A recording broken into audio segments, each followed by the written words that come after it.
Students just don't know how to use the right tool for the right job. This laptop is a piece of junk. No argument for me, that thing is ancient. I've been thinking of buying a new one, but I don't have a lot of money.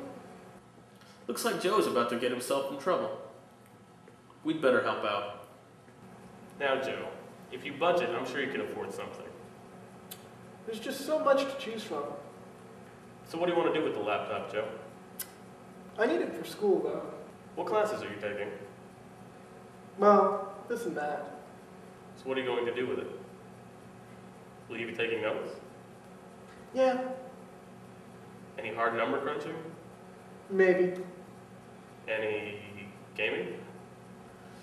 Well, yeah. Okay, so you want a gaming laptop that isn't too bulky, because you're going to be lugging it between class.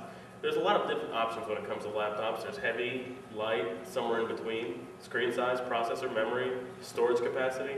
I know it can get overwhelming, so let's look at some of the laptops and some of the options that you have in decision making when it comes to a laptop. There are a lot of laptop brands out there, and it's easy to be confused. Take a look at what people are saying about the brand before you decide on one. Dell's, Apple's, HP's, those are popular, but not the only manufacturers out there.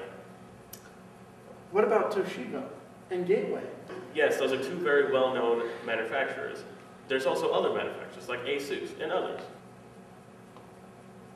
Next, the brain of the laptop, the processor. There's AMD and there's Intel. What's the difference? Well, Intels are slightly more common, but you tend to pay more for the name. Now video. All laptops have a built-in video. Intel makes decent business class video chip, but if you want performance, look for ATI or NVIDIA. Which is better? Good question. It's a matter of personal opinion for some. Both ATI and NVIDIA are great companies. If you're just taking notes and writing papers, stick with the lower cost General Video. What about sound? Unless you want to do heavy sound work, the sound system is pretty much standard. Then there are things that you can upgrade later. Let's talk about memory. For almost everything you are likely to do, there's a limit of 4 gigabytes.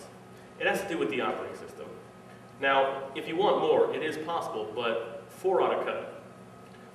1 is good for basic note-taking and general applications. 2 is for gaming, and higher for more complex applications. Make sure the laptop you buy will expand to meet your near future needs as well as your current. You may not buy 4 gigabytes now, but it's nice to have the option later. Storage space is pretty simple. It's possible to carry around half a terabyte or more around with you these days. That's quite a lot of space. Don't buy too much right now. It can be added to later. I got it. Now that we've discussed the inside, let's talk about the outside. There's a screen which can be any size from tiny to huge. Most work can be done pretty easily on a screen 15 inches to 17 inches. There's also widescreen, which gives you slightly more screen room for some things. What about getting online? Thanks for reminding me. There's wireless and there's wired. Most laptops have a wired connection, but wireless is one of those things that you should consider. If you're going to get a wireless 802.11g. Remember to look at the following when buying a laptop: brand, processor, video, memory, storage or hard drive capacity, screen size, networking. Try to avoid paying for features that you don't need.